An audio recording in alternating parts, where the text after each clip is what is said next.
sa patikim-tikim, pinilit kong gustuhin. Bisyo'y nagsimulang lumalim, kaya ngayon ang hirap tanggalin. Kabilin-bilinan ng lola, huwag nang uminom ng serbesa.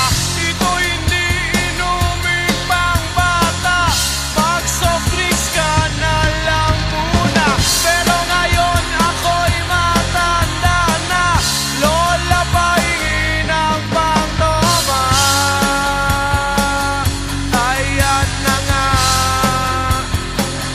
tumataas na ang amats ko, kasi laklak maghapon magdamag.